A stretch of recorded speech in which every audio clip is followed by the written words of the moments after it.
আপনার সন্তান যদি কিছুদিন আগে এসএসসি পরীক্ষা দিয়ে থাকে তাহলে আপনার জন্য আমার একটা দুঃসংবাদ আছে এবং একটা সুসংবাদ আছে। দুঃসংবাদটা দিয়ে শুরু করব। তবে আপনি যদি একজন সচেতন অভিভাবক হয়ে থাকেন তাহলে আপনি সুসংবাদটা দেখার জন্য একদম ভিডিওর শেষ পর্যন্ত দেখবেন। আসসালামু আলাইকুম, আমি মুনজারিন শহীদ। বাংলাদেশের শিক্ষা ব্যবস্থায় আপনারা বেশ কিছু পরিবর্তন দেখেছেন এবং ভবিষ্যতেও দেখবেন। যেমন এই ব্যাচের জন্য আমরা যদি বলি, তারা কারিকুলাম চেঞ্জ দেখেছে। ক্লাস 9 বলতে তারা কোনো কিছু পায়ই না। এরপরে দেখা গেল যে এসএসসি পরীক্ষা এগিয়ে আনা হয়েছে, এরপরে এসএসসির রেজাল্টও এগিয়ে আনা হয়েছে। ভবিষ্যতে আপনারা দেখবেন তাদের এইচএসসি পরীক্ষাও এগিয়ে আনা হবে, অ্যাডমিশন টেস্টও এগিয়ে আনা হবে। আমরা সব সময় স্টুডেন্টদেরকে বলে আসতাম যে শুনো, তোমরা এইচএসসিতে গিয়ে কম সময় পাবে, কিন্তু এই ব্যাচ সবকিছুতেই কম সময় পাচ্ছে। তারা এতদিন পর্যন্ত কম সময় পেয়ে আসছে এবং ভবিষ্যতেও তারা কম সময়ই পাবে। আমরা এই কথাগুলো যতই স্টুডেন্টদেরকে বলি না কেন, তাদের আসলে এই বয়সই হয়নি যে এটার ভবিষ্যৎ প্রভাব কি পড়তে পারে সেটা বুঝে ওঠার।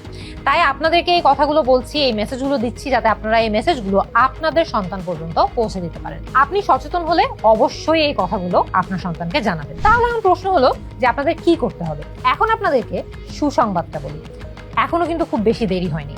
আমরা 10 মিনিট স্কুল থেকে বহু বছর ধরে লক্ষ লক্ষ না কোটি কোটি স্টুডেন্টদেরকে পড়িয়েছি এবং প্রতিটা পরিবর্তন, short syllabus, full syllabus, exam এগিয়ে আসা, এক্সাম পিছিয়ে যাওয়া, কারিকুলাম চেঞ্জ, সিলেবাস চেঞ্জ, সব কিছুর মধ্য দিয়ে আমরা দেখেছি সেই সকল স্টুডেন্টই সবচেয়ে বেশি সাকসেসফুল হয় যারা এই পরিবর্তনগুলোর মধ্য দিয়ে নিজেদেরকে পরিবর্তন করতে পারে, নিজেদের স্ট্র্যাটেজিগুলোকেও পরিবর্তন করতে পারে। তো আপনারা অভিভাবকরা যারা আজকের এই ভিডিওটা দেখছেন, আপনাদের কাছে আমার অনুরোধ থাকবে এই ভিডিওটা প্রতিটা স্টুডেন্টের কাছে, আপনাদের লাইফে যে স্টুডেন্টরা আছে তাদের কাছ পর্যন্ত পৌঁছে দেওয়া।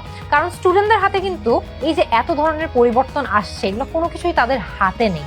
বাট যেটা তাদের হাতে আছে সেটা হচ্ছে যে তারা এই ডিফারেন্সগুলোকে বা এই চ্যালেঞ্জগুলোকে তারা কিভাবে অ্যাপ্রোচ করে বা তাদের স্ট্র্যাটেজি তারা কিভাবে ফর্ম করে। আপনাদের লাইফে আপনাদের সন্তান থাকতে পারে যে একজন স্টুডেন্ট, তাদেরকে এই মেসেজটা পৌঁছে দিন। যদি আপনাদের জীবনে এরকম কেউ না থাকে, তাও আমি বলবো যে এমন অভিভাবকদের এই ভিডিওটা পাঠিয়ে দিন, শেয়ার করে দিন যারা এই ভিডিওটা দেখে উপকৃত হবে।